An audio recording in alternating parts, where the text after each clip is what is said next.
My mom used to leave me home a lot by myself. I grew up as what they called a latchkey kid back in the 80s and 90s. I was gone, but I'm sitting here on these steps because these are the steps in my home and they remind me so much of how I spent a lot of my childhood.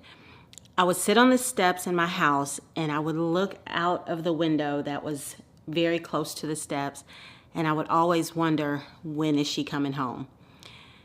And that lifestyle, growing up, never knowing when is she coming home and why is she gone so long? Why doesn't she want to be here with me? That shaped a lot of who I became as an adult woman. And a lot of times we don't want to go back and face those fears, those things that made us feel lonely or made us feel sad or made us question who we were. We don't want to go back and visit those things. But it took for me to become an adult, to be able to forgive those moments, those lost moments that I had or didn't have, those lost moments, that I wanted with my mom.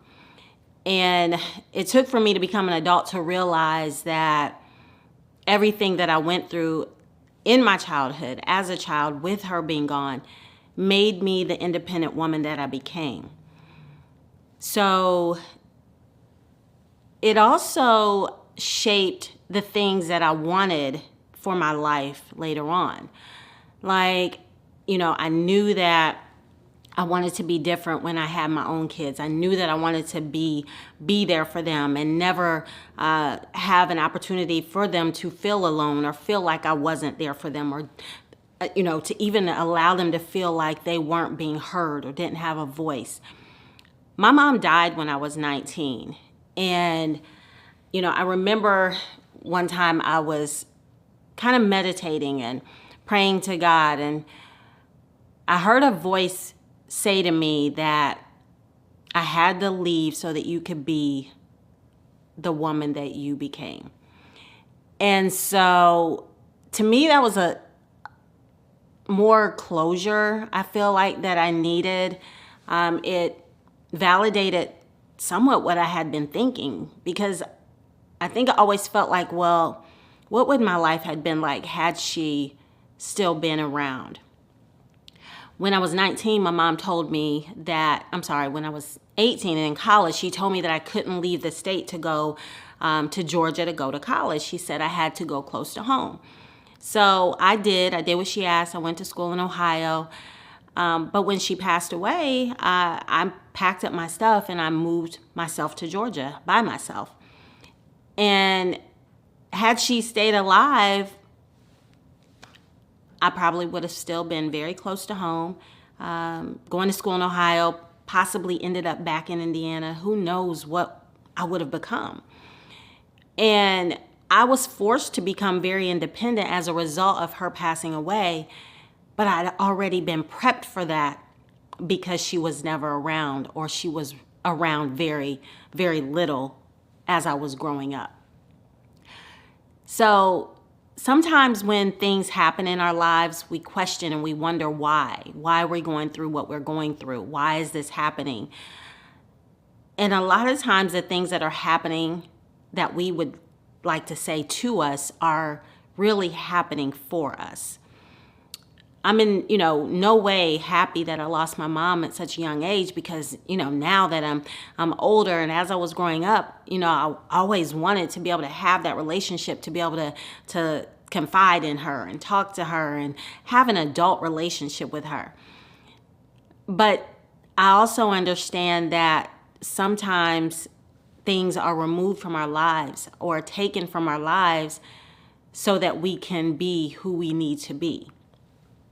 And I need you to understand that everything that happens that appears to be negative in the moment or at the time isn't necessarily always a bad thing.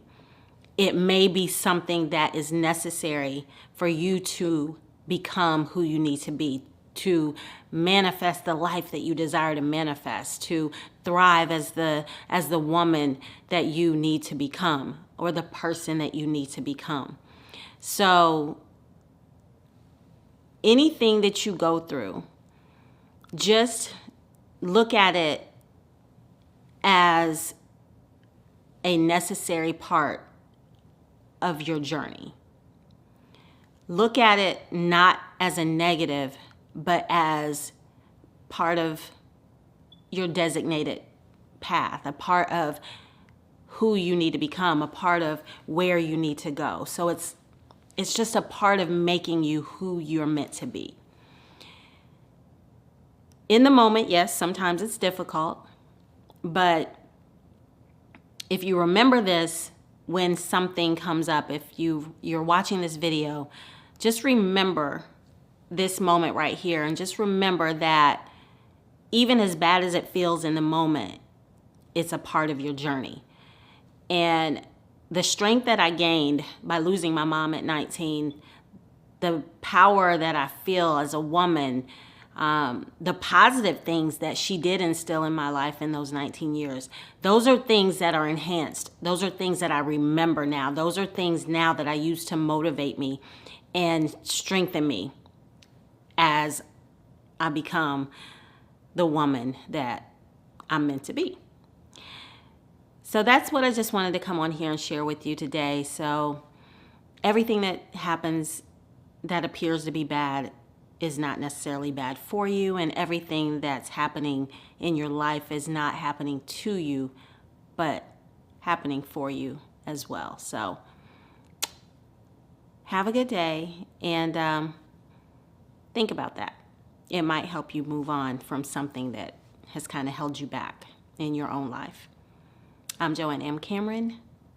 Follow, subscribe, like, and share, and have a good day. Bye for now.